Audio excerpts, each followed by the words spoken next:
Ladies and gentlemen, boys and girls, good evening and welcome to HamShackTV Live. We'll be going live here in about 2 or 3 minutes.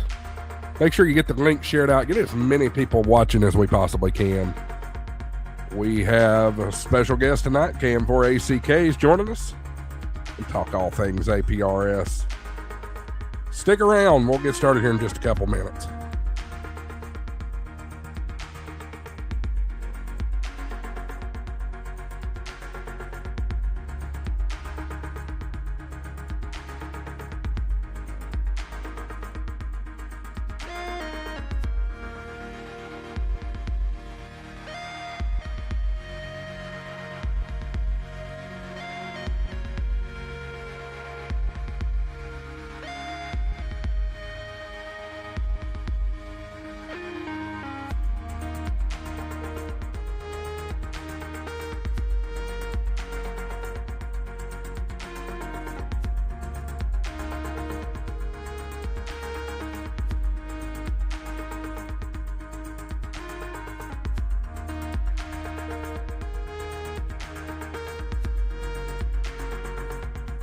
Make sure you're sharing out that link.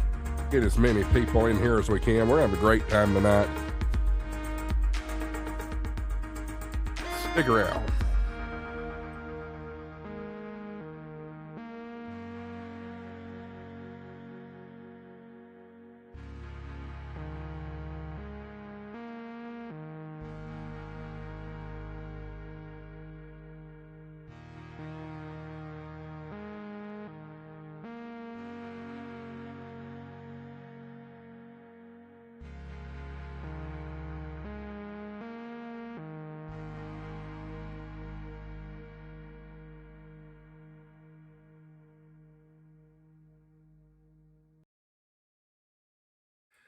You know what? We're 1 minute early, but the music stopped. So why start another soundtrack? Let's go ahead and light this candle, shall we?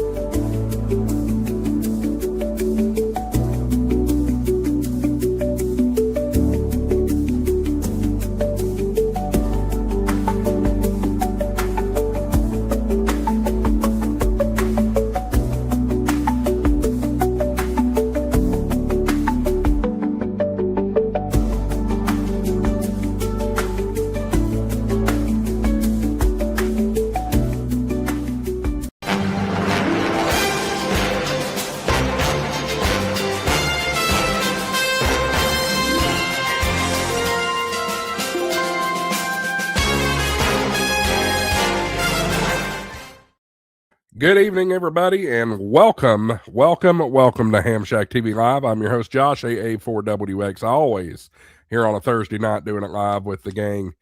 Appreciate y'all tuning in. Make sure you share out the link, get as many people watching as you possibly can. As you can tell, I'm a little under the weather, but we're going to push through, and we'll be doing fine here. So smash that thumbs up button down below. Make sure you do that and get in the chat. Let me know who's all watching, where you're watching from, all that good stuff. YouTube algorithm loves that kind of stuff, so please get interactive as much as you can so YouTube sends this out to as many people as you can.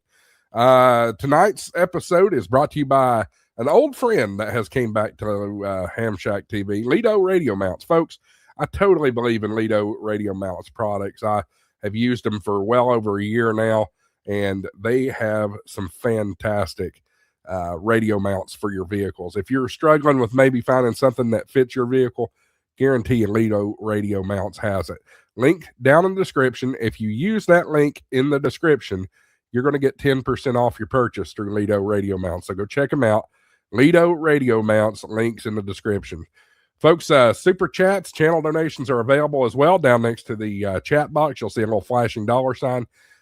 Please, if you feel like supporting the channel, that certainly helps, and it is not forgotten, and we greatly appreciate it. That allows us to be able to do more things, to bring you to more HamFest and different things like that, test out new radios, things like that. And speaking of channel memberships and super chats, we got an early new channel member tonight, Jerry Bodine 8 Oscar Whiskey Victor. Became a channel member. We'll play a clip for that. Money isn't everything. It's the only thing. And everyone everyone has a price for the $1 Million Man. All right, Appreciate that, Jerry. That gives him access to to early release videos, channel member only content, as well as the HamShackTV emojis. You can become a channel member too. All you got to do is click the join button next to where the subscribe button would be, and it's as cheap as $2.99 a month, folks. It's nothing. Show your support for HamShackTV that way. I think I've done all the commercial stuff that I need to do, so we'll go ahead and bring in the gang here. Here's our regulars. Marvin's here. Hillbilly Dave, the other Dave. He's not even Mesh Dealer Dave tonight. He's just the other Dave. And Michael T.O., Tortoise Overland, the real T.O. Hey, you got some more business to handle. I do? Yeah, you missed it. Hold on a second. Let it get up here. You got some more business to handle. Oh, dear God, have mercy. It's only once a year, sir. All right, here we go. Money isn't everything. It's the only thing. And everyone has a price for the $1 Million Man. all right. Tortoise Overland with the hundo. It's only once a year, sir. Dude, you don't need to do that. I appreciate it. I really, truly do appreciate that. That puts him at the top of the leaderboard for the year. So he's got last year and this year. Already That's my only goal, man. And he does it with one. Yep. Usually for big super chats like that, I have another clip, but every time I've played that clip, I've gotten copyright smacked, so I can't play it anymore. You got to come up with a different one. Yeah, I got to find another one. I'll work on that and bring it to you next week. Hey, my favorite tune was the Junk Boys. Oh God, Sanford and Sons. Yeah, I might do that. I was either thinking that or the theme song to The Apprentice. Oh yeah, money. Yeah, I love that one. That's always about one of my favorites. Speaking of money, who wants to introduce our guest? Marvin, you hooked him up. You brought him in here. Go ahead and introduce him. Absolutely. Tonight we've got the one, the only, Jason, the smart one, KM4ACK. Welcome to the show. Ouch. Where'd he go? Yes. How's it going, guys? What's going on, Jason? Oh, man, loving life. How are y'all tonight? What's going on, man? That's awesome. I don't know why I said speaking of money. I guess every time I watch one of your videos, I have to spend money on something, I guess. I don't know. So I have to tell you a short story. So living in Murfreesboro, not far from him, and then our current club president, well, I should say his current club president, also says his wife, not Jason, but the other guy, the club president's wife, says between Marvin and Jason, you spend more money on things all the time because of those two. So it's when you say it's like, yeah, money, Jason, you spend money every time. That's not the only one you get accused of doing that. So. Isn't that true, Jason? That's a true statement. I hear that from a lot of guys and a lot of guys' wives. Oh, that's funny. Well, good. That's because Marvin's figured out how to get the hook in the wallet.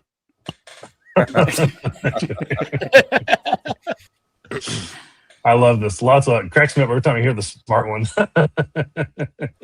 The smart one. There we go. So That's how he's referred to occasionally. I think it was Tank Radio that started that. Well, Yeah, it makes sense. It makes sense. I mean, a guy that drinks as much bourbon as 2.0 does, he can't be the smart Jason. So it's got to be you.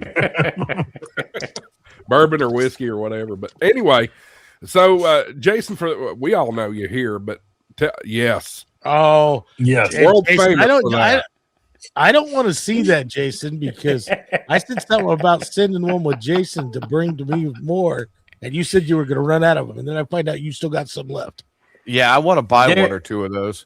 There was only a handful. I've put them out to patrons. I'm going to run them through the newsletter next week if there's any left. So there was very few left. Hey, Dave, are you coming to Dayton? Yes. I'm not sure if I'm coming to Dayton, but I'm definitely coming to Huntsville. Okay, Dayton's still up in the air. I've got to have more of these. These were way too popular, so I'm gonna have them They for both were. of the other shows.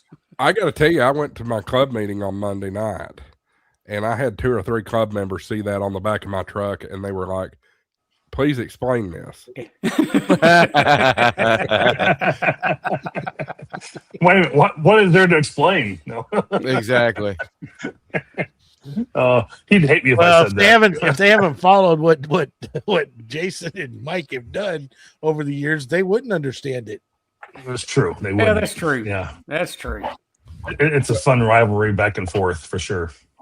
So, Jason, for those that are not familiar with you, tell everybody what you specialize in and kind of your story. Well, I got started in radio because of a tornado that blew through my town in, I believe it was 2009. That was an EF4 tornado, came within 1,000 yards of the house. We lost power. We lost cell phones. We lost basically everything. I was completely unprepared.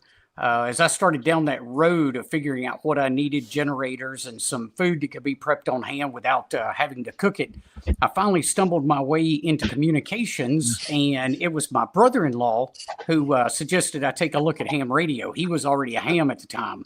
So that's kind of the way I got started in radio. And I've always been a technology person, so I always enjoyed computers. So marrying a computer to a radio was probably one of the first things I did. When Windows 10 came out, I got fed up with Windows and threw every Windows box I had in the trash, bought a Mac to run my daily business, and then I had to figure out what I was going to do for ham radio. So I started down the road of Linux with ham radio software. So I kind of cut my teeth on Linux with ham radio. Went on to write some software that a couple of people run. And then one of my favorite things, probably the last 3 or 4 years, has been a deep dive into APRS. Always knew about it, but like most of the rest of the world, I just watch myself move around on a map, and there's not a whole lot of fun in that. But once you start diving into it and realize the capabilities of it, it's probably the most misunderstood mode in ham radio because the vast majority of people don't do anything but watch themselves move around on a map. And I'm trying to change that with just getting out there and talking about it, showing examples of how you can use it for various things, and try to encourage people to get out there and experiment with it. It's cool stuff. It's cool stuff. And you bored Michael to death. He got up and left. That's all right. And he's muted. Talking. I had to go down the hall and to the right, dude. And I have my weather station on APRS.FI. Nice. Remind me cool. what weather station you're running, Michael. I have an ambient. Ambient, okay. Yeah, I have the really nice ambient. How do you have that hooked up and running through APRS? Just out of curiosity for viewers as well. Because let's see, how do we start this? You've got to get a code. You got to get the address of the ambient. You have to register it with the National Weather Service, and then you have to go through APRS, and it's basically just tunneled right to it. So it comes in through its little box. It goes from the little box to my Wi-Fi to the National Weather Service and APRS. I don't mean to interrupt that, but Pepe, I couldn't help but read this. Cool accent. From which state is Jason? Do we not sound similar? The Tennessee ties are running deep on HamShackTV tonight. Marvin used to live down here. Michael used to live down here, and Jason lives down here now. So, yep. I've been here for back there. I've been here for a little over 20 years now. Where were you before? Alabama. I grew up in North Alabama. God help you. I got to kick you off the show now. Roll Tide, baby. Roll Roll Tide. Tide. Roll Tide. Get out of here. Get out of here. Mike says it best, KE9DSK. Go. There you go. Yeah, get out of here with that, too. Oh, Hey, support my Mo. employer. That's all I care about. He's an old Mo. So how did you, Michael, real quick, how did you find that information to go from that weather station to just do Dude, it? it's been like 3 or 4 years. I'd actually have to go through. I might make a video on how to do that because I just think a lot of people would be really interested. It was hard because I had no clue, and I was like, all right, I see weather stations, and you basically have you have a code, you have like I said, an address that ambient weather gives you, and you actually have to go through, get it certified. It's all electronic paperwork, but Sure. it takes a few days before it even populates and pops up sometimes. But yeah. So there's a lot I see sometimes on APRS. There's another device called a like a WX 3-in-1, and I know a lot of people have used that. You see that quite often. They tie some stuff into that through like a serial connection and the internet to be able to make that work. I've thought about doing that a couple times because I have a Davis weather station, but right. I've not gone down that road with it. So does it have RF or RF connection like through Wi-Fi, or can you hardline it through like Cat5? Yes, you can. Yes. So if I remember right, that is a full-blown weather station digipeater iGate in one. It is. Yes. Yeah, he's got the high flute and things. Yeah, go big or go home is what I was been told. So, but I bet Jason's. Go ahead. I was going to say, just in my opinion, my humble opinion, and it may be wrong. Look, Dave, you can be happy for once. Now I'm covered up. That's funny. Yeah. You're the one that put the Lido's logo there. Gotta support. No, in my humble opinion, Davis is the most severely overpriced weather station. Oh yeah, it is. But it's good. They are good. It's good, and I got it refurbished, so I didn't really care. And I've been using it for 2, 3, 4, probably 5 years now, and it's been great for me. So yeah, I paid like $275 for the ambient, and I figured I wanted one and done. I've always wanted a halfway decent weather station that I have a dashboard, and then anybody on APRS can look it up. This is my APRS information here that I just shared. So I mean, it gives everything. Anything that my weather station picks up, it'll put here, which is cool. Absolutely, that is cool for sure.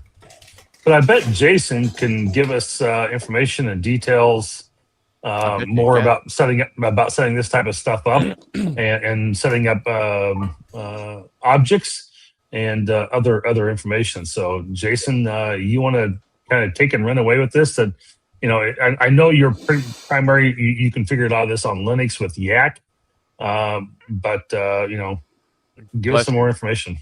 Let's do one thing before we go down that road. Okay. For those, let's dumb it down for the viewers that are not familiar with APRS, don't understand APRS or anything like that. Good point. Yeah. Yeah, Jason, why don't you give a brief overview of what APRS is, the benefits of it, and then go into where Marvin was going with that. Well, in the simplest of terms, it's a way for multiple operators to communicate at the same time. I mean, literally, that's the very basic understanding of it. And we're missing the point if all we do is beacon out our position so that we can see ourselves on a map. There's benefit in that at times, but there's so much more that can be done with it, such as objects, messages, bulletins. I mean, a lot of people don't even realize we've got two-way text messaging right there on a radio. Now, granted, if you try to type on one of these HT radios, it is not the best experience in the world. But we've had that two-way texting capability way before cell phones ever had that capability. So there's a lot of different things we can do with it. Just as for instance, during the recent ice storm we had here in Middle Tennessee, I was sending out regular bulletins letting people know that one of our NOAA weather radio stations here was offline. So if you tried to tune into that, you weren't going to hear it. I was sending out 2 different bulletins pertaining to various electric power companies and how many outages they were experiencing. That got updated about once an hour. So you could literally, if you were one of those sitting there in the dark, if you turned on your HT, you would be getting that information fed to the front of your radio. If you come to Murfreesboro, you would, if you were here 10 minutes and you had your APRS radio on, you would already know where our local club was meeting. If you looked at that object on your phone, you would be able to see the club name and the club website. And all of that is just by turning on your radio and paying attention.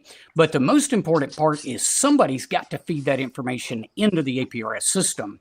And that's where we need more operators, starting to learn about how to do that and what information they can make available. Going back to the ice storm for a minute, I also monitored the TDOT, Tennessee Department of Transportation's website. If there was trees that had fallen and blocking a major road, or there was an accident blocking a major road, I was dropping objects onto the map that if you were passing through in that area, those objects would show up on your radio.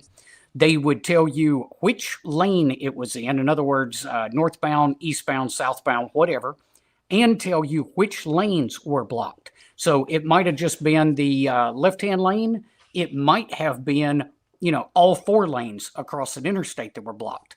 So I know at one time there was a tractor trailer that had the entire I-65 interstate shut down on one side, all lanes blocked because of that wreck. And if you're just paying attention to your APRS radio, that's information that you would have had right on the front of your screen, giving you that information, telling you what was going on. So there's just a quick overview of it and kind of some of the things we can do with it.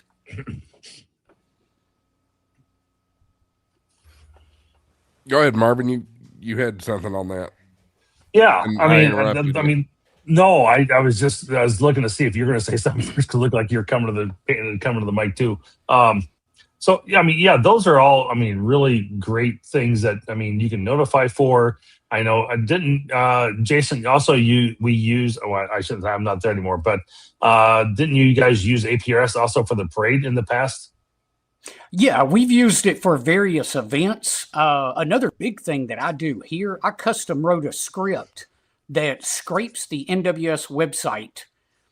It does that every 5 minutes, and it's looking for watches or warnings. If it finds one, it converts that watch or warning to an APRS bulletin and sends it out to our area. That covers Rutherford County, which is a county I live in, and every single county that borders Rutherford County. So if you geographically touch Rutherford County, I'm looking for watches and warnings in that area. And that was just a kind of a challenge to myself to see if I could do it when I sat down to write that code. And real quick, is that a script that's just for Linux? Or because yes. I know that's what your primary base is, or is that can be used for anything? So, no, it's just Linux. And before anybody asks, I will not release that code. That is probably not done exactly correctly, but I know how it's done, and it's worked for many, many years for me. But I would kind of be scared to put that in somebody else's hand and have no idea what was being put out over the air. So, gotcha. But the National Weather Service makes their API available. And it's possible with just a little bit of help and probably some ChatGPT nowadays. I wrote this before ChatGPT was a thing. But it's just another idea to put out there for something that you can put out on APRS. Now, going back to your question, you asked about the parade and also the air show. And I should have had some slides here available for that. But yes, we use APRS heavily in both of those. Really more so in the air show than at the parade. We do use it a little bit in the parade just to kind of keep up with personnel. But the air show was really where we needed it. The air show is literally, when we set up there, there's nothing but a big flat piece of concrete. And we're talking, I don't know, probably 3/4 of a mile by 3/4 of a mile worth of concrete. So there's no markers to tell you where everything is. We went in the day before the air show started. I had another guy driving around on a golf cart. When he would get to a particular location, he would send out a beacon on APRS. I could see that on my map, and I would drop an object right there and put whatever that happened to be, whether it was a concession stand or the flight deck or a bag check, whatever that happened to be. Well, then when the air show got to going, I could take a look at the map, and because we'd created all those objects in advance, then we had our people also beaconing APRS. I could tell you where any person was at that air show at any given time just by looking at the map in the RV. I want to let someone run with this for a minute. I'm just going to paste a couple of his quick links. So the first one I'm going to paste is from the how to unlock the power of APRS objects with more than just positions for like field day. And then I've got the other one, how we used APRS to enhance our operation for field day. So I've got both those videos. You can go check out KM4ACK on YouTube and look at his videos. You can find all of them right there that have all the links for the APRS type of stuff.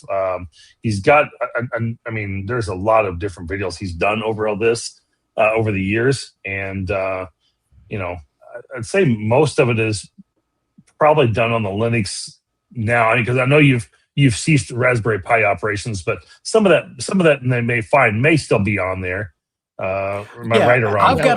I've got an entire playlist of APRS. So okay. I saw somebody ask in the comments, what's my APRS setup? That depends literally on what day of the week it is. Right now, as we sit here, I'm using a Kenwood D75, and it's attached to my phone running APRS Droid. So that's my portable setup. In fact, if you send me an APRS message right now, it should come through to the phone. And that's KM4ACK-7.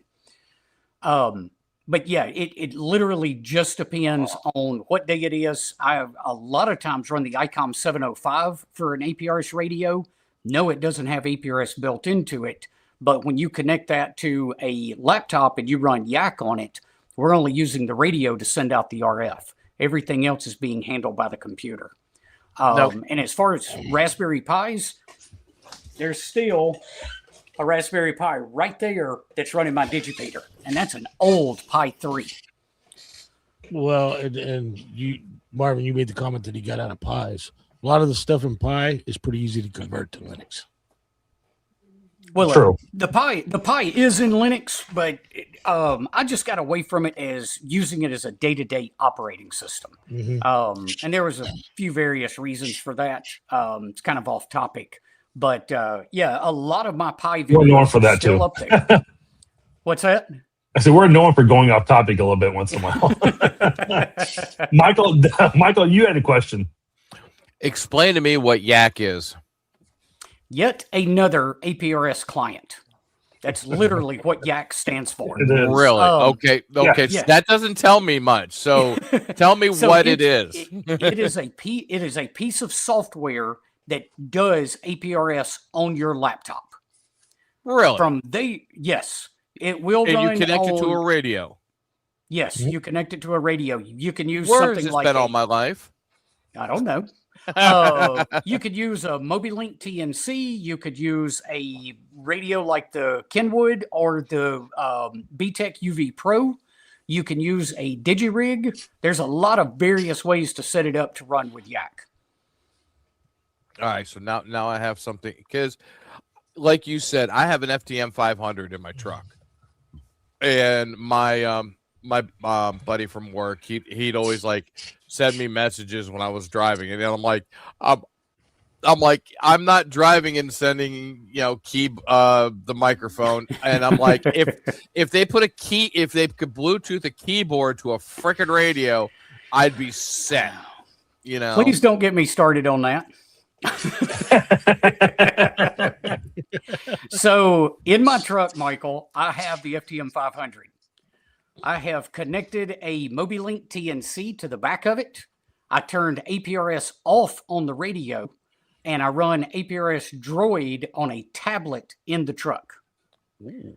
that gives me mapping capability. And in fact, if you go back and scroll through my videos, you can actually see my mobile setup where I go over all of that. I don't show how to set it up, but I do cover it. That gives me mapping capability. That gives me a station list. That gives me all the objects on the map. And that gives me a keyboard that you can actually work with to type a message. So you're running the radio via the tablet. Well, the radio, I just reduced APRS. it. I just reduced it to a basic 2-meter 440 radio. I turned off all of the APRS on that radio because Yazoo took 10 steps backwards going from the 400 to the 500 as far as APRS is concerned. Yeah. And I mean, granted, I love my 500 because I love the form factor and the size, and it's the same width as my 891, so I have them stacked. But they did a lot of things. They did a lot of things right. The front firing speaker, the mic that attaches to the mic that attaches to the head, but they reduced the screen size to literally almost the exact same screen size as the FT5, which is their flagship HT. And they jacked up APRS on that radio something horribly. So just on the FT5. This is my goal, and when ICOM finally comes out with the 5200, I have an FTM 500 for sale. I'm waiting on Kenwood to get off their duff and give us a 750. I think we'll see it at Dayton. Well, we thought we were going to see it in Orlando. Approved.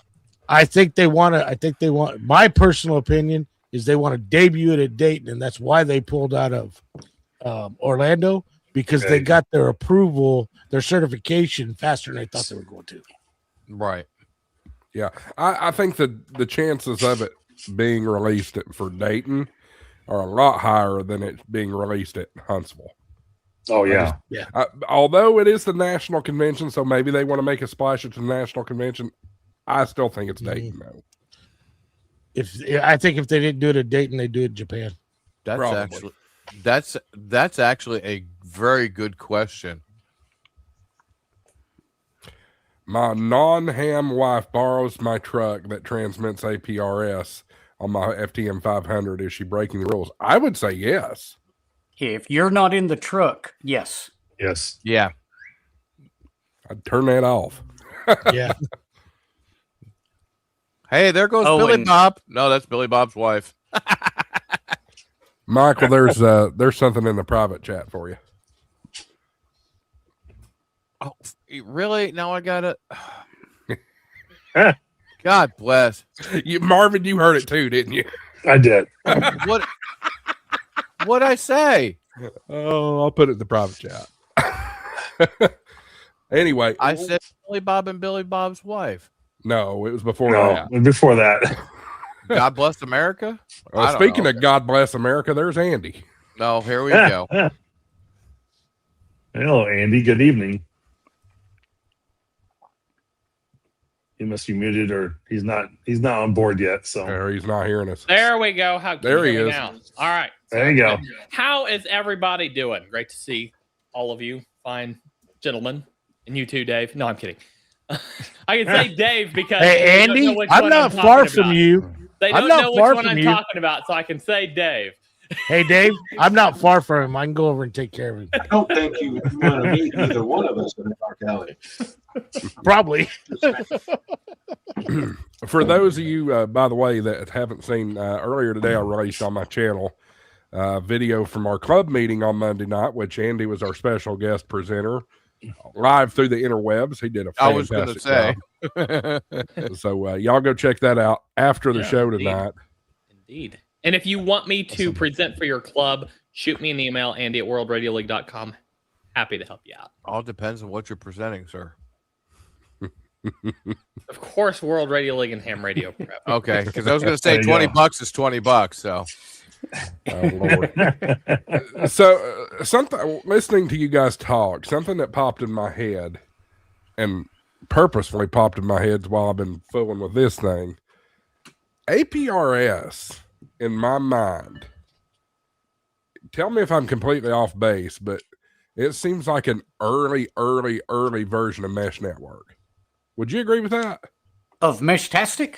A Meshtastic, Mesh Core, any of them? Because it seems like they feed off of each other. They don't feed off of each other, but Meshtastic is APRS. Okay. Just in a new form.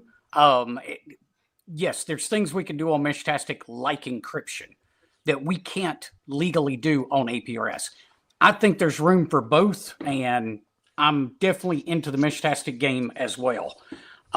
There's advantages, there's disadvantages to both. For APRS, I could reach a lot further with a 2-meter signal.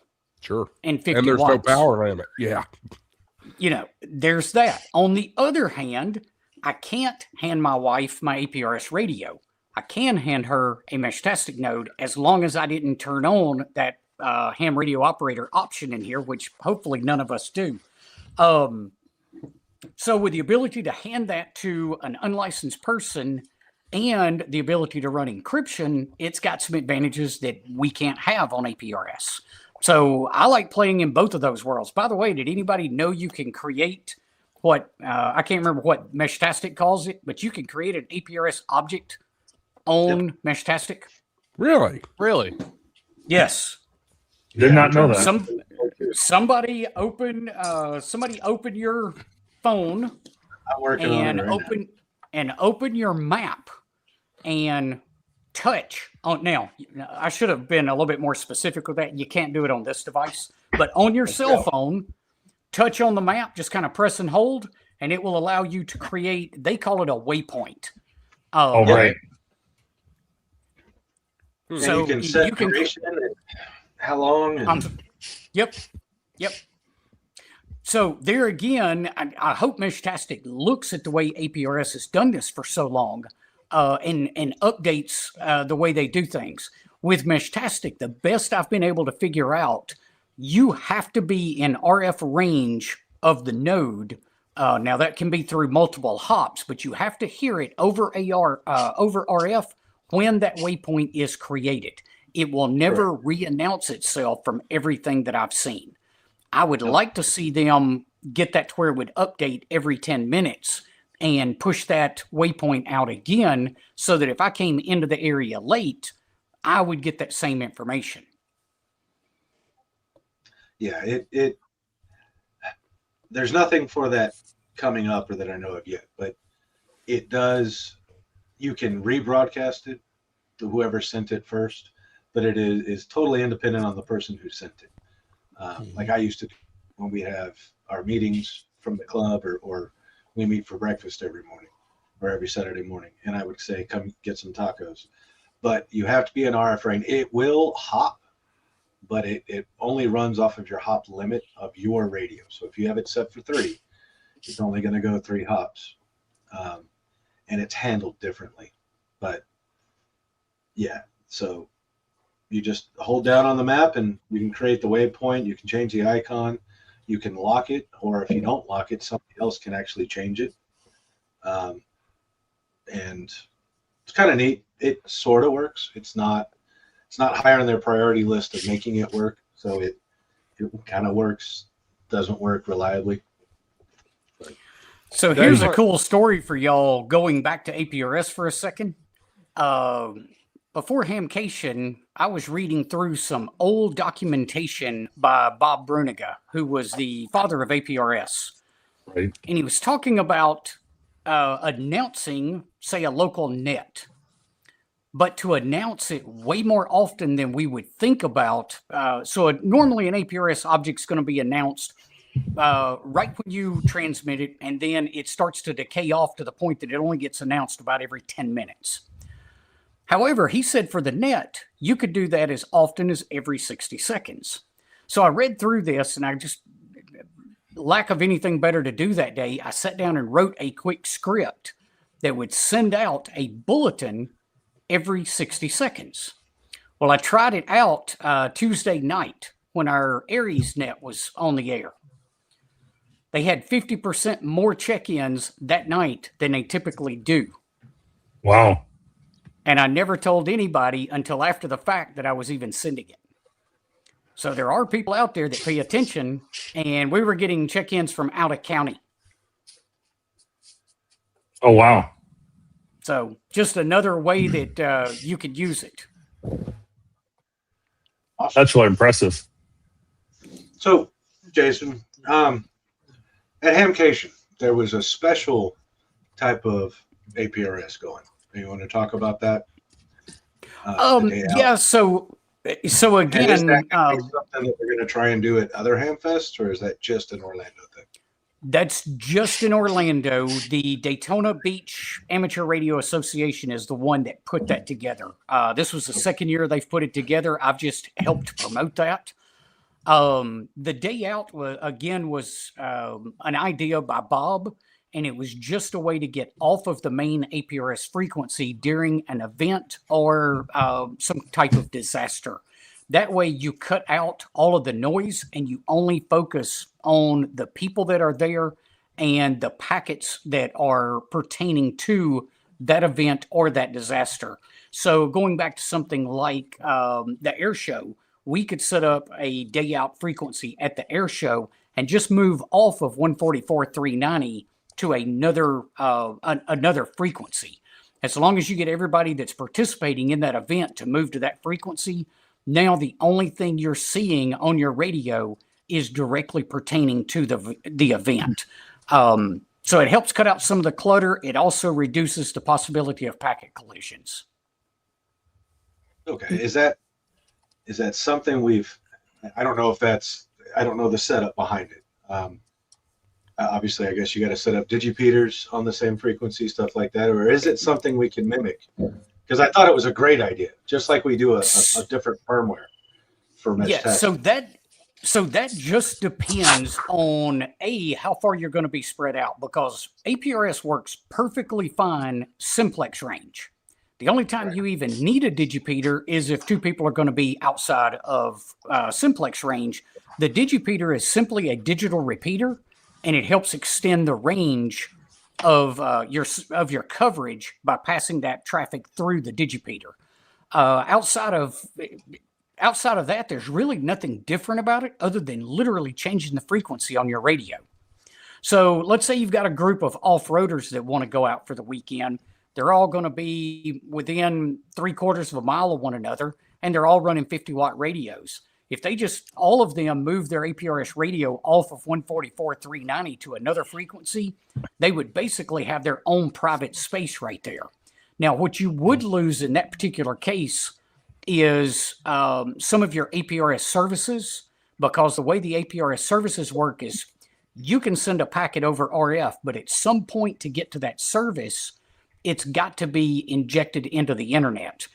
It will hit the service, get whatever information you've requested, come back to the digipeater, and then it comes back to you over RF. So it's a hybrid system where you're using both the RF and the internet at the same time.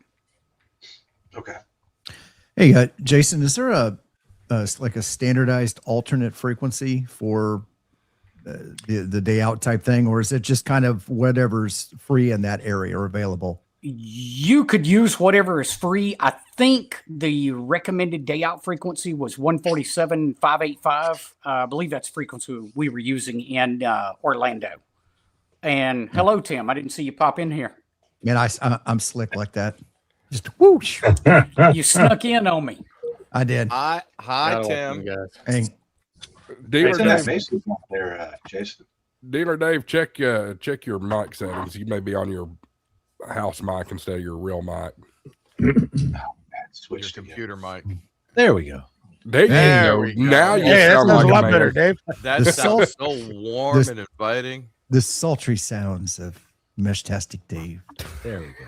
Right. Jason, Oh boy.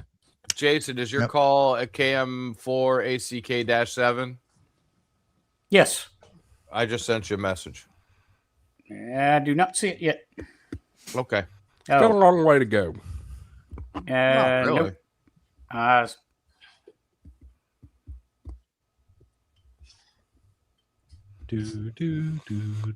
Yeah, it'll show up. If it didn't go out the first time, it will retry a certain number of times before it gives up. So, whoops. I just got, oh, yep, N3 MFL and I got one from W9 US. There you go. So Nice. 2 of them just came in. W9US in the chat. Someone forgot to lock the back door. I guess he's referencing Gray Man getting in here.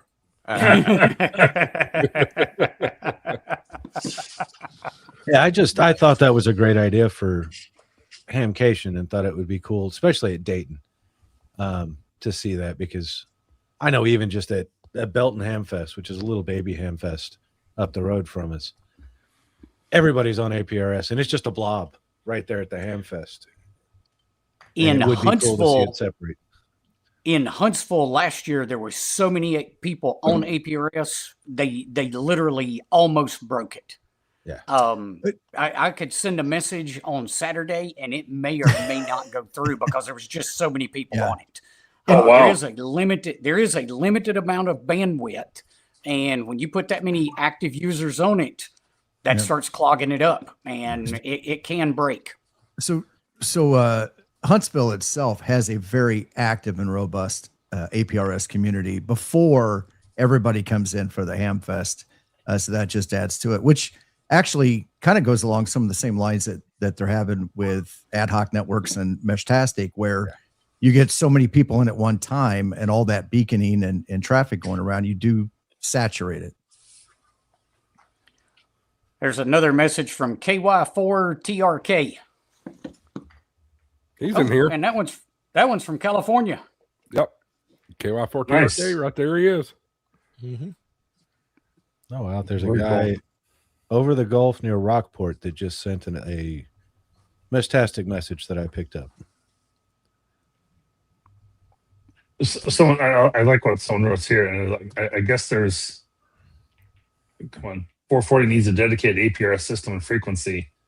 I wonder why they've never put that on 440. There's nothing that says you can't run it on 440. Nope. So take the initiative, Greg. You started up. Here's another one. You can run this on HF. Yep. Sure you can. So there are active digipeaters on 30 and 40 meters. Mm-hmm. Oh, really? Yes. I tested that last summer using Vara as the modem and Yak as the APRS platform. We went to the lake for 4 or 5 days in the RV. I set the station up, sent out a message to patrons, and I said, hey, if you think about it, get a chance, sometime during this window, try to send me an APRS message. And there was multiple messages that came through over that while we were down there for that period. I totally forgot about that. I could reply to them, and as long as they left their radio on, the reply was getting back through. That's So right. even when there's no digipeaters in the area, if you move over to HF, you can still get APRS both ways, bidirectional. Can you? So what's being broadcast on 144.39 in APRS? Are you going to see that on the 440 side? No, not unless somebody is bridging the two together. Right. Would be the only way you would be seeing it on both sides. Okay. So Now, I mean, that could be done. Think about a crossband repeater. Receive on one, right. transmit on the other. That's exactly what I was thinking. Do it with your Toads. There you go. Yeah, Toads interface. Justin Crook asked KM4ACK, what apps do you suggest for an Apple user? Okay, so I'm assuming we're talking about iPhone. Is that correct? I would imagine. I would imagine so. All right, so there's 2 apps for the iPhone. You got APRS.FI, the same as the website, but it's an app on the phone. That is you have to pay for the app. And then if you want to do messaging, you've also got to pay a yearly subscription to that. But that is a good app. The other one that I have used is called Pocket Packet for iOS. That is a one-time fee. I believe that one's $5. I can't remember how much APRS FI is. Pocket Packet does not get near the updates, but it's that one-time fee and you're done. There is no subscription and you unlock all of the features.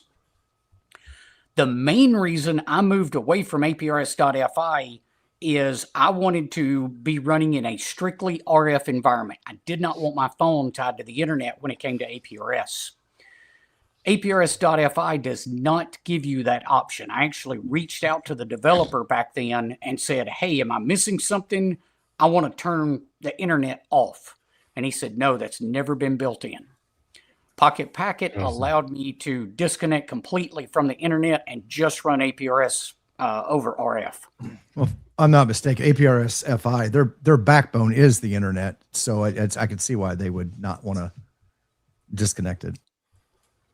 Yeah, but APRS is not about the internet necessarily. You should be able to run that in an RF only environment. No, I agree. I'm saying the APRS.FI, because it's the website, it's the internet interface and gateway of APRS.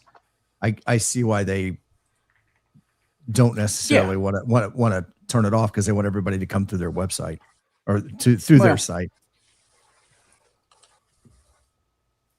So I downloaded last year at Huntsville. I downloaded the Pocket Packet, and I think you're right. It's about $5. It wasn't expensive. It's $4.99 on the Apple iPhone store. I'm looking at it right myself right now. Do you connect that to your your mobile TNC then, and you're just transmitting through the radio with that, Jason? Yes. As an example. Yeah. Yes. Okay. So I've got a friend that runs that with the BTEC UV Pro. A warning though, if you're using an iPhone and the Kenwood radios, those two are not compatible. The Bluetooth in them is different and it will not work. So you have to have that device. The guy out of Hawaii, I cannot think of his call sign, but he does radio mail. Yeah, he does radio mail, but it's BB Link. Yes, that's it. Bravo Link. How is it a different Bluetooth standard?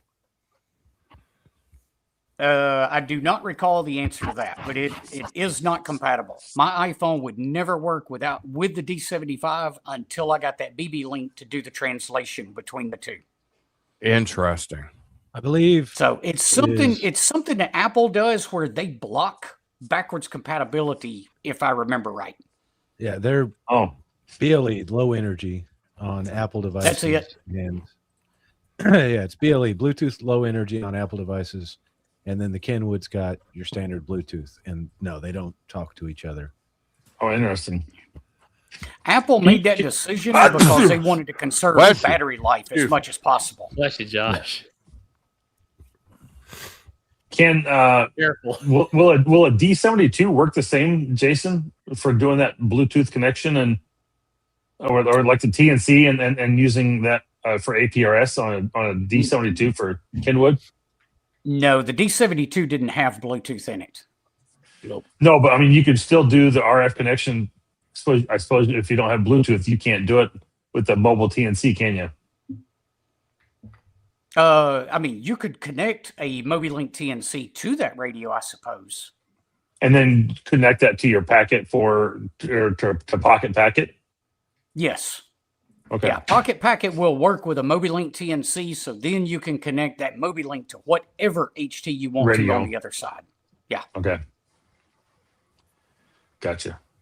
You can always, Marvin, you can always go get a VG or a BTEC. I've actually got the BTEC radio. I've bought it. I have not had time to look at it and configure it since Christmas, and I need to. I just haven't had time to play with it. So I've seen a couple of. I mean, I'm a subscriber to Jason's channel. I'll be quite front, but with it. But I just haven't had time to go look at it and configure it and see what I can do. I know they continue to improve it all the time. So that BTEC Pro, I think it's got pretty good reviews and it's pretty versatile across the board. So. And I'm sure Jason can back that up. A new kid on the block that is getting better and better by the day. Yeah, Jason just put a video out about that radio. Which one's that, Dave? The HAG2? The Redivus. HA2, the Owens HA2. Oh, okay. They got one of those on the way. Work ahead of them. Yeah, but it's definitely getting better, and they do listen though, Jason. Oh, absolutely. Hey, by the way, another message from KE2DYL. Yeah, it's kind of like the steps that BTEC took, kind of baby stepping their way through it. And so far, I got high hopes for that thing because a sub $100 radio that'll have a working TNC is awesome. Yeah, if they can fix the Winlink side of that, the Winlink where the TNC right now is blocking Winlink connections, works fine with APRS, but blocking the Winlink. So if they can figure that out, and I reached out to Redivus, they assured me they're working on it. So as soon as they unlock that, sub $100, and just for the Bluetooth TNC. At that point, I don't even care if it's got APRS in the radio. Yeah, exactly. Because like you said, APRS Droid on the phone makes it a lot easier. Because even like you were talking in the video on that radio, it's not the easiest to do APRS on the keypad of these radios. Nope. And here's a true statement. Probably the best one for APRS. Kenwood is the best one. They've got the best user interface. But if you ever see me at a HamFest, I'm usually carrying the D75, and I'm going to be running APRS Droid because I get more messages at HamFest than any other time, and it just makes it easy to actually reply to them. Well, APRS Droid, and then because I've got Wode on it for Winlink, because Winlink works great on that radio too. Didn't you say you could receive the Winlink? You just couldn't transmit the Winlink message with the Redivus? No, I could not even get the gateway to connect. Oh, really? Okay. Yeah. There's some sort of weird thing that Redivus is doing with that radio. I don't know exactly what it is. I'm not a hardware person. But in the BTEC, you don't have to have the APRS on the radio. You only need to turn on the Bluetooth TNC. It offloads everything else to the phone. With the Redivus, you have to have the APRS modem on, even though you're connected through the Bluetooth TNC. Yeah. And if you don't, you'll never see incoming packets on APRS Droid. So it's something weird that they've got that hopefully they'll get that resolved. Well, I think it's something they do, not just in the hardware, it's in their programming too, because RT Systems can't crack their encryption to be able to, and she's told me point blank, they figured out something. I can't crack their encryption to be able to program their DMR radios. Oh, interesting. All right, another shout out, KD9 ADR. Everybody's sending you messages now. It's like you're at a ham fest. But by the way, talking about, go ahead, Michael. I was just going to say, by the way, this is N3MFL. Your eye? Me. No, me. Just pointing at your eye. Yeah, I got your message. Oh, okay. I didn't know if he acknowledged was me or not. Yeah, you got that early on. Out a few minutes ago. There was two of them that came in right at the same time. Wow. I'm sorry. I'll just stay over here. We've already been over this, Michael. Come on, Michael. Andy. Go play your bass, would you? Michael, why do you got to be so vain? You're the APRS guy. Go ahead, Tim. I said, why do you got to be so vain? Oh, why's it got to be about you, man? It doesn't have to be about Hey, me. come on, Never Tim. about Everybody me. likes to hear their call sign on. Oh, I know. I hear it too much. I just hear TO. The other TO. The other TO. That's what we hear, yes. Jason, in regards to APRS and setting this up, if someone wants to, they're listening to this, they're watching this, and they want to look at, starting to set this up, kind of what is the basics like of equipment? I mean, we've kind of talked about it on a very low level scale and not directly, but what type of equipment and what type of setup do they need to kind of get started with this? And then obviously they can go watch some of your videos and things like that. But what would be a good way for them to start, or where's a good place for them to start to feed to get some more information besides your videos? Obviously, that's the best place, I'd say, but yeah. Yeah, literally go to K8MRDiswrong.com. Oh boy. I'm not kidding. Y'all are starting on it. You're I put a starting on lot it. of links. There it is. K8MRDiswrong.com. I built that website to have good APRS information. So there's a lot of information, a lot of reading that you can do there. You know, I heard Terry with a tango there says, where is W8MRD? I don't know about him, but we've said K8MRD enough. I'm sure he's going to pop in any second. you know, Jason, did you lock the back door? That picture you've got there, I heard somebody Yeah, you're refer to that listening, as the face of QRM. Yes. Yeah. I think we need that on a t-shirt. Yeah. Yeah.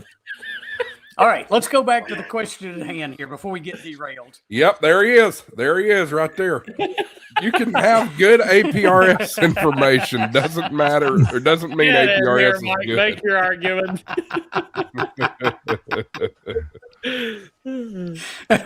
You know where the link is, Mike, if you want to come in.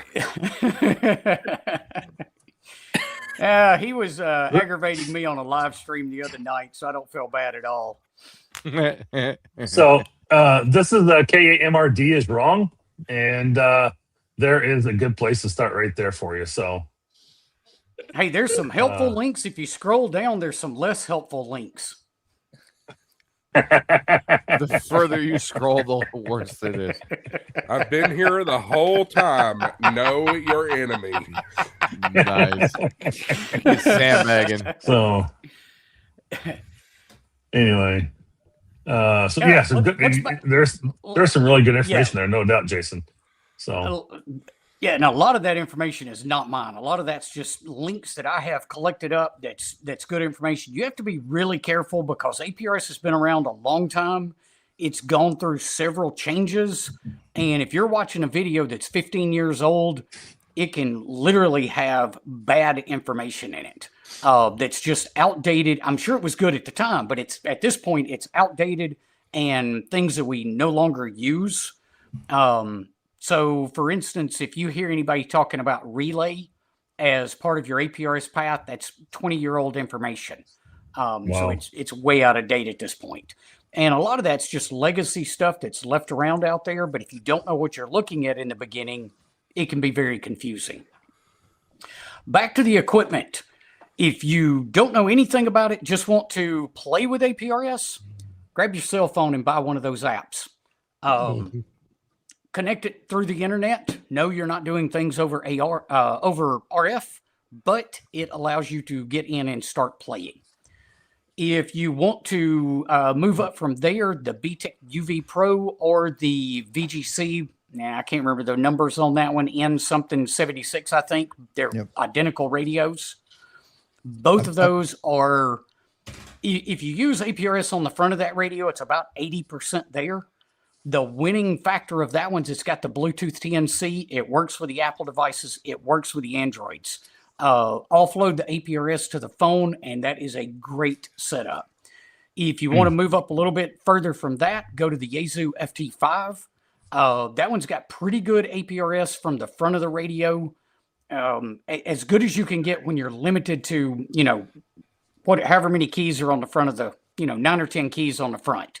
Downside of the FT5 is it does not have the Bluetooth TNC. So you cannot connect that phone to your radio or that radio to your phone just using the radio in your phone. You can do it with maybe a MobiLink TNC or something like that, but it doesn't work the same way as the BTEC radio does. And if you want the gold standard, you got to cough up the cash and go to the Kenwood. The D75 is the de facto standard radio for APRS. Fellas, we've came up here on the top of the hour. Let me do the technical station ID. Good evening, everybody. Welcome to the HamShackTV. If you're just tuning in, great conversation with KM4ACK tonight. Talking about APRS, we haven't really dived into any Winlink stuff, which I'm absolutely ignorant on Winlink yet. But appreciate everybody tuning in. Tonight's episode is brought to you by Lido Radio Mounts, the best radio mounts you can find for your vehicle.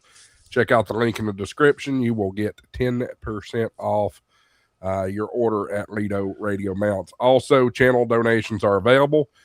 Michael has set the bar high with the hundo tonight, but if you feeling generous, you know where to find those. This little flashing $ next to your chat box. Go ahead, pick it up, somebody. Yep, I got a couple things in the chat. Let's go while we're at the top of the hour here. Let's go check a couple of things. So someone's got a couple questions here, and so the first thing goes, what about the FTM310? Can I just say, whoever Mike KE9DSK is, he's using an awesome logger there on his laptop. I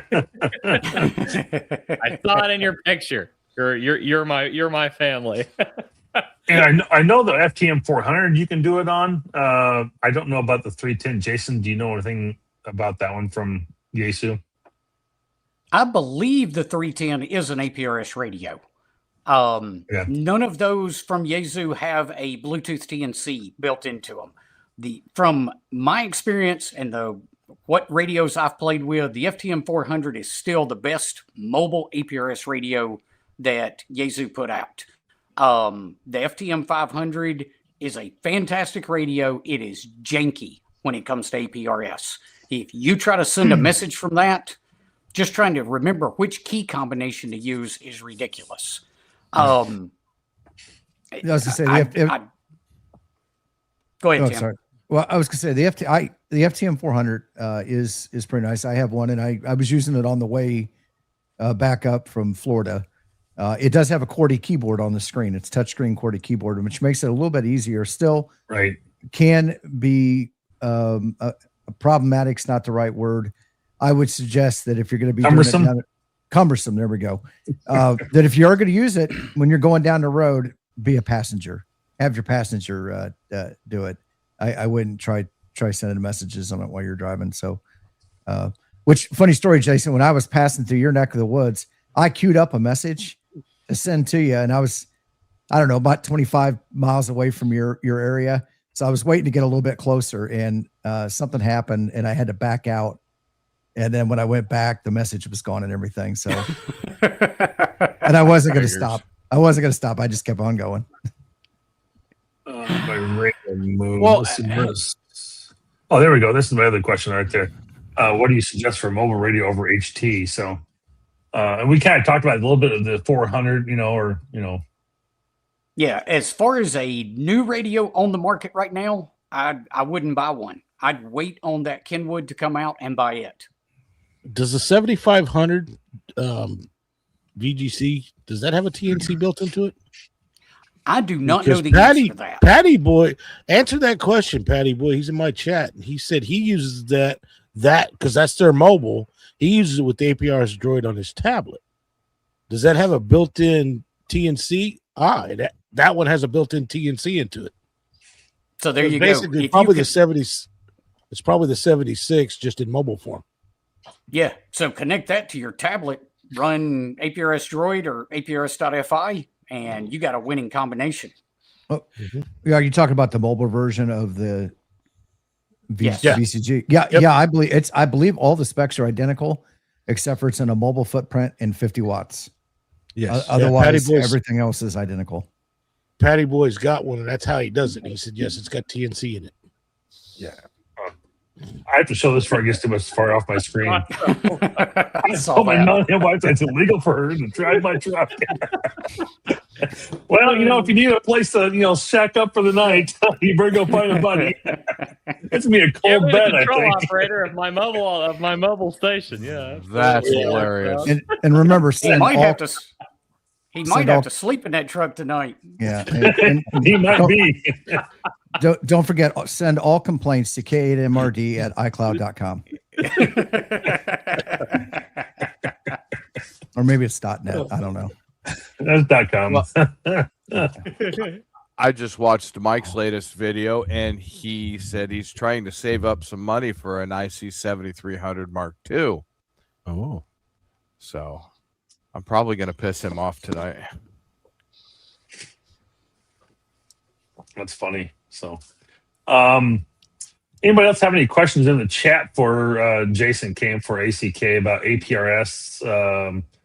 Any things that, something might be interest or Jason, I know you don't have screenshots or anything, but we started talking about it a little bit earlier, and that's talking about Yak. Obviously, you have it working really well in Linux. I believe it's capable of doing it in Windows and Mac as well. I mean, look, kind of maybe it's hard to explain the process when you can't show what you're doing, but maybe explain some of the different things you can do with the Yak program and what, other than just placing an object there. It just makes it super simple to interface with APRS. That's the primary thing. I mean, you're offloading everything. Now you're moving up from a tablet to a full-blown laptop. If it can be done in APRS, you can do it inside of Yak. So bulletins, for instance, are something that is very difficult, if not impossible, to do correctly on the HT. Objects are another one. You've got a full-blown map in front of you, and you can download those maps so they're available to you offline as well. So I've got basically everything from roughly Colorado to the east downloaded on my laptop. So it doesn't matter where I go. I don't even need an internet connection to pull that map up.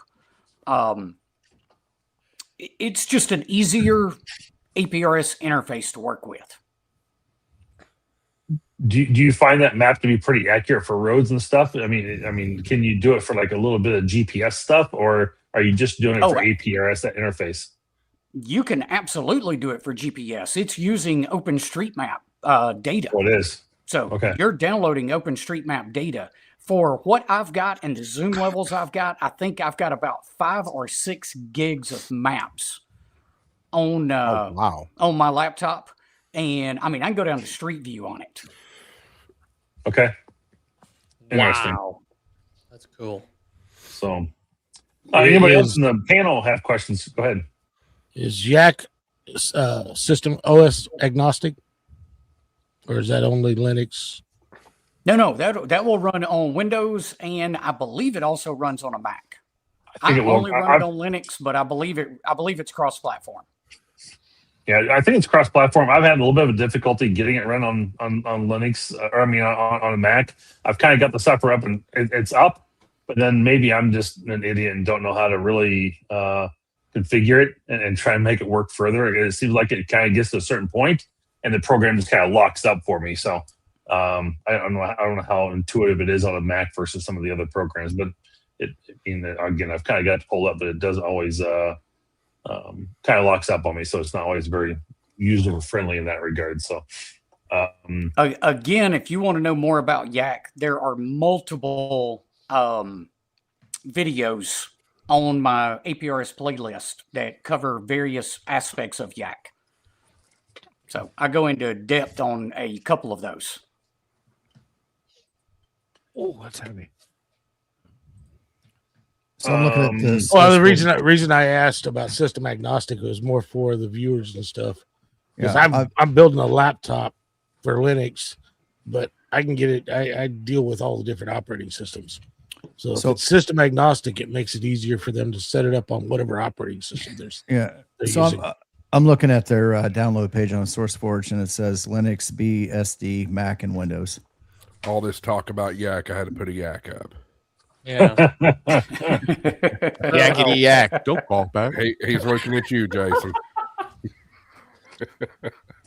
That's funny.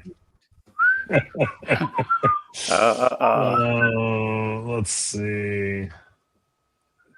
Don't see anything else. I'm just kind of looking through the chat real quick. Sorry, guys. There is something in the chat real quick. Little off topic, but I do want to hit because